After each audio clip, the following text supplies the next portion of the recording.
कार्यों की गणना होनी चाहिए। यहाँ देख रहे हैं कि वर्षगांठ कार्यक्रम जो पूरा हो रहा है आज में उससे इतर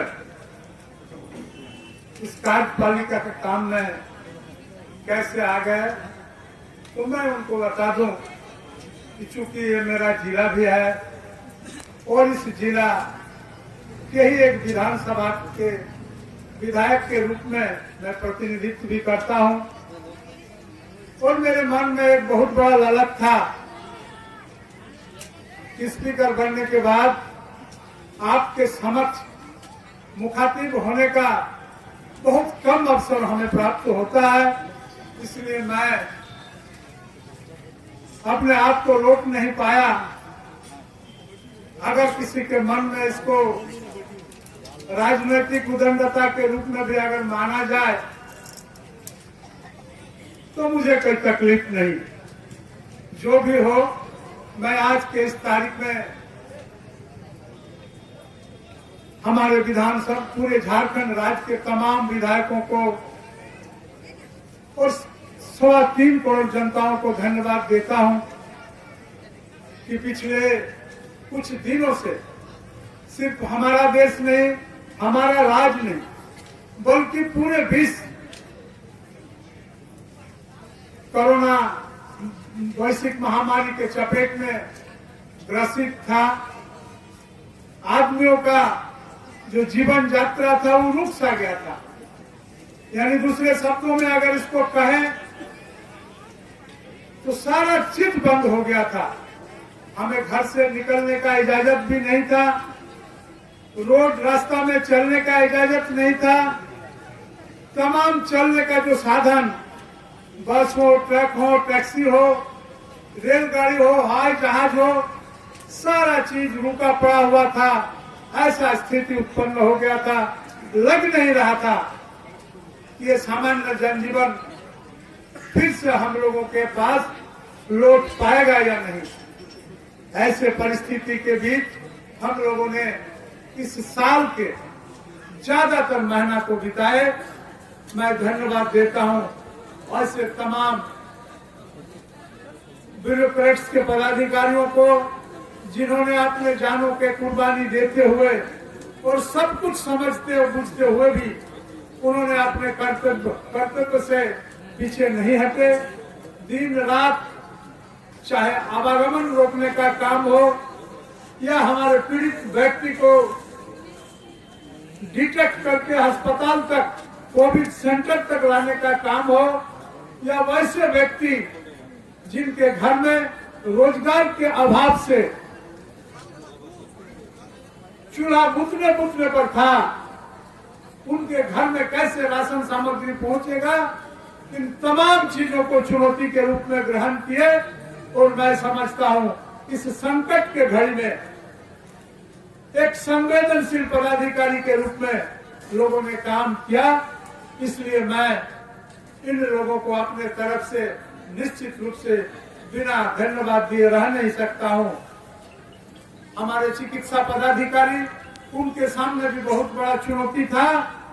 लोगों ने भी इन चुनौतियों को स्वीकार करते हुए निरंतर इस बीमारी से लड़ाई लड़े और अंतों तक आज हम लोग समाप्त तो नहीं हुआ है। आज हम लोग कोविड-19 के प्रोटोकॉल को मानते हुए आगे बढ़ रहे हैं और इसी क्रम में इस टेन्योर का 1 साल पार हो गया और आज सरकार को आपके समक्ष उनका 1 साल का लेखा जोखा रखने का दिन है।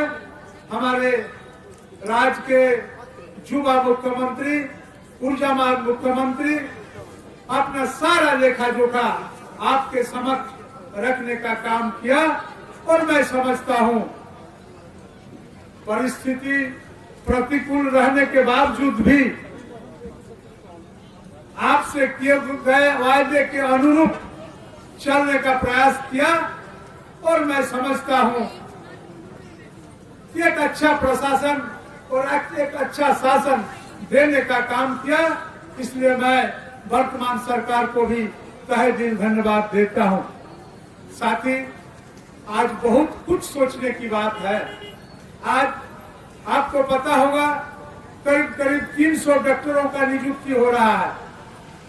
मैं आपको बताना चाहता हूं, यहाँ के सिविल सर्जन को पता है या नहीं, हमारे उपायुक्त महोदय को भी पता है कि नहीं, कि 300 चिकित्सकों में से हमारा जामताड़ा जिला का कितना मूलवासी या आदिवासी है। जहां तक मैं जानता हूं, दूसरा सूचना मुझे प्राप्त नहीं है, हो सकता है यह बहुत सही नहीं है, लेकिन मैं जहां तक जान रहा हूं कि हमारे क्षेत्र से सिर्फ एक आदिवासी परिवार से सिर्फ एक MBBS का आज पदस्थापन हो रहा है। मैं इस बात को इसलिए आपको कह रहा हूं कि यही हम लोगों का वास्तविक स्वरूप है। हमारे यहाँ से डॉक्टर नहीं है, हमारे यहाँ इंजीनियर नहीं है, हमारे यहाँ उच्च शिक्षित व्यक्ति नहीं है, हमारे यहाँ न्यायिक सेवा के कोई अधिकारी नहीं है, हमारे यहाँ IAS IPS का तो घोर कमी है, और फिर भी हम अपने आप को बहुत योग्य कहते हुए सड़क में सीना तान के चलते हैं। यही हमारा वास्तविक आईना है। अगर आप दूसरे शब्दों में मैं अगर कहूं तो हमारा देश का जो औसत शिक्षित का जो रेट है, उसके अनुपात में हमारे राज्य कम है, और हमारे राज्य का जो शिक्षण का जो रेट है, उससे हमारा जामताड़ा जिला कहीं पीछे है। फिर भी हम अपने आप को सभ्य समाज और शिक्षित समाज के लोग कहते हैं, लेकिन यही हमारा असली आईना है, यही हमारा असली स्वरूप है, और इसी आईने में हम हमारा अपना स्वरूप को देखने की जरूरत है। मैं आपको इसलिए इस बात को बताना चाह रहा हूं कि आज हो सके कि जामताड़ा जिला के अंदर में कोई एक बढ़िया संस्था खोले, या कोई उद्योग के क्षेत्र में कोई एक बढ़िया प्रोजेक्ट जामताड़ा जिला में स्थापित हो।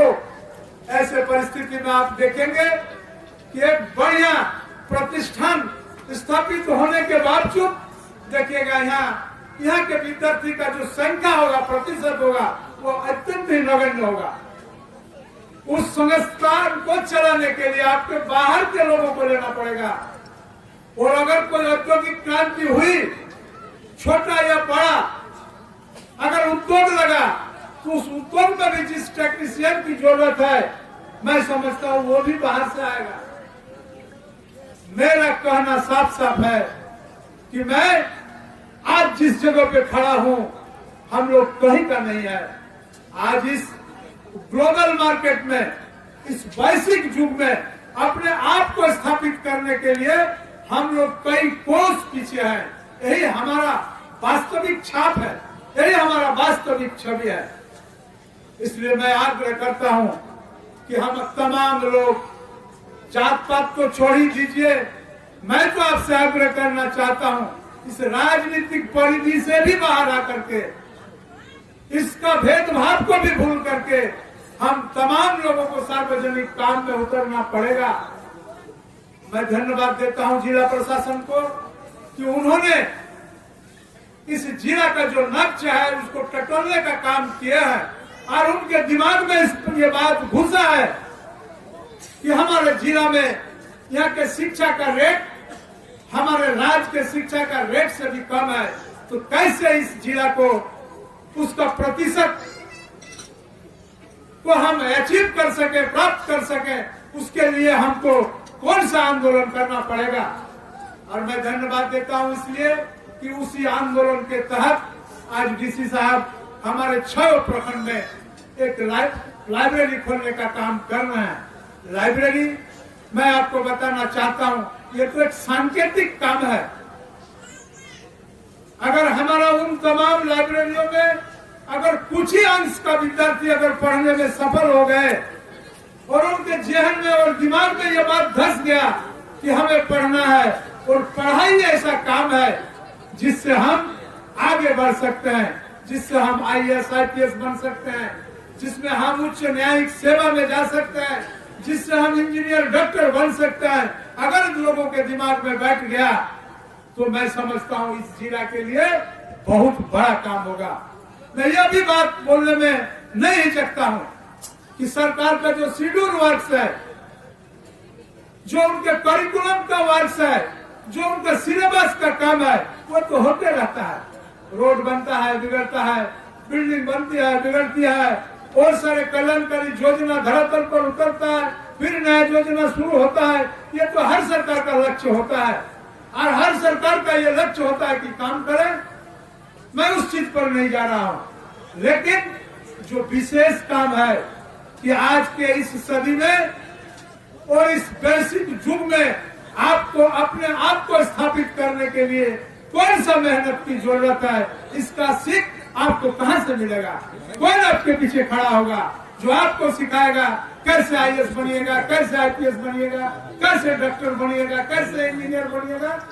आज तो जामताड़ा का स्वरूप मुझे कहने में यह भी झिझक नहीं कि अगर रेल में सफर करें और कहीं आप झारखंड पार करके दूसरे प्रांत में अगर जाएं और पता चल जाए कि आप जामताड़ा के आदमी है, तो हमारा लगता है कि आपका जो सहयात्री है वो सीट छोड़ करके दूसरे कमरे में चले जाएंगे। अगर उनको पूछिएगा कि भाई आपको तो अच्छा सीट मिला था, क्यों आपने सीट छोड़ करके दूसरे कमरे में चले गए? बोला वहां जामताड़ा का आदमी बैठा हुआ है। आप समझ रहे हैं मैं किधर इशारा कर रहा हूं? और आज भी हमें होश नहीं, और हम कहते हैं राजनीति करते हैं। आज हम समाज को दिशा देते हैं, हमारा दिशा से समाज सुधरेगा, समाज का दशा सुधरेगा। गलत बात है। आज सही मायने समाज को अगर दिशा देने का है और सही दिशा देकर के समाज को अगर सुधारना है, उसका दशा का अगर परिवर्तन करना है, तो हमको अपने आप को अपने अंदर झांकने की आवश्यकता है। अगर आप आज नहीं झांकेंगे तो कब झांकेंगे? हम लोग जिस उम्र के पायदान पर खड़ा है, हम लोगों का तो विकल्प बीत गया, और जो कमिंग जनरेशन है, जो आने वाला पीढ़ी है, उसका भी हम ही लोगों की तरह उतर पार हो जाएगा। तो हमारे मुख्यमंत्री जी कह रहे थे कि हम स्कॉलरशिप देंगे वैसे विद्यार्थियों को जो हार्वर्ड यूनिवर्सिटी में पढ़ेगा, जो ऑक्सफोर्ड में पढ़ेगा। तो आपके यहाँ पर हार्वर्ड और ऑक्सफोर्ड में जाने के लिए लड़का पैदा होगा क्या? बच्चा तैयार होगा क्या? क्या फायदा होगा हमारे लिए? वो भी देखिएगा, हार्वर्ड और ऑक्सफोर्ड जाने वाला विद्यार्थी वो भी झारखंड के बाहर का जाएगा, झारखंड मूल का विद्यार्थी नहीं जाएगा। इसलिए मैं आपके बीच में इस बात को शेयर करना चाहता हूँ कि नया साल में हम लोगों को सबक लेना है, और आने वाले समय में हम इस परिधि में अपने आप को कैसे स्थापित करेंगे, इसके लिए हम लोगों को घोर चिंतन और मंथन करने का है। हम जानते हैं राजनीति में हमारा दलीय व्यवस्था का राजनीति है, इसमें एक दल का जो फिलोसफी है, जो लॉजिक है, जो विचारधारा है, वो दूसरे दल के साथ भिन्न होता है। ये वैचारिक समानता नहीं होता है, वैचारिक विविधता होता है। यही खूबसूरती है हमारे डेमोक्रेसी का, ये अलग विषय है। लेकिन हम तो पढ़ते हैं एक स्कूल में, तो जिस स्कूल में पढ़ते हैं, जिस कॉलेज में पढ़ते हैं, उसका पठन पाठन का स्तर अगर ऊंचा हो, तो क्या सब दल के लोगों को मिलजुल के काम करने का जरूरत नहीं है क्या? सबको मिलजुल के काम करने का जरूरत है। तो हम लोग इस वैचारिक विविधता को भूलते हुए जो हमारे रेडिकल चेंजिंग के दिशा निर्देश करता है, उधर आने के लिए हम लोगों को कहीं न कहीं देर सवेर एक प्लेटफॉर्म पर खड़ा होने की जरूरत है। मैं समझता हूं इसका परिपाटी मुझे नहीं लगता है कि आज तक हम लोगों ने शुरू कर पाने में सक्षम हुए हैं। इसलिए आप तमाम लोगों से विनती है कि हम लोगों को नया जामताड़ा बनाने की दिशा में कुछ नया काम करने की आवश्यकता है, ताकि आने वाला समय में जो भी सुविधा और सुजोग हमें प्राप्त होने जा रहा है या होने वाला है, उस सुविधा और सुजोग को 100% अवेल करने के लिए, 100% ग्रहण करने के लिए हमें सक्षम बनना पड़ेगा, हमें दक्ष बनना पड़ेगा, और इस ओर हमें काम करने का जरूरत है। बहुत ज्यादा विलंब हो गया, इसलिए और ज्यादा सरकार गठन का जो है 1 साल आप लोग जश्न मनाए, इसमें आप लोग मना नहीं, सब लोग हम ही लोग मिलकर के 3.25 करोड़ जनता हम लोग जश्न मनाए। 3.25 करोड़ झारखंड के जनता ने जो है जश्न मनाया। फिर बोलेंगे तो 3.25 करोड़ आदिवासी मूलवासी सारे लोग जो झारखंड में रह रहे हैं सारे लोगों ने मनाया। तो इसमें सर जो है मुख्यमंत्री जी ने विभिन्न सभा में, आप लोगों ने भी विभिन्न सभा में जो है वादा किया था कि साल में 5 लाख लोगों को हम लोग नौकरी देंगे, लेकिन अभी तक लगता है कि 1000 में ही आप लोग अटके हुए हैं। इतना बड़ा गैप कैसे पूरा नहीं, करेंगे? आपके पास जो आंकड़ा है हम उस आंकड़ा से सहमत नहीं हैं। तो भले ही उस लक्ष्य को हम लोग प्राप्त नहीं कर पाए हैं, और आपको भी पता होगा कि लक्ष्य प्राप्त करने में क्या क्या प्राकृतिक विपर्यय का सम्मुखीन होना पड़ा पूरे राज्यवासी को, और इसी प्राकृतिक विपर्यय से लड़ते लड़ते हम लोगों ने अपना लक्ष्य को प्राप्त नहीं कर पाया। ये बात सही है, लेकिन आने वाला समय में ये लक्ष्य हम लोग प्राप्त कर लेंगे और इसका शुभ सूचना आपको देंगे। हालांकि विधानसभा अध्यक्ष रविंद्रनाथ महतो ने कहा कि हम तो इसे कोई कार्यक्रम में शामिल नहीं होती है, क्योंकि विधानसभा अध्यक्ष का एक मर्यादा होता है। इसे लेकर के उन्होंने क्लियर किया कि लोग जो समझ रहे हैं कि हम किसी पार्टी के स्तर से आए हुए हैं, चाहे अन्य किसी मत से।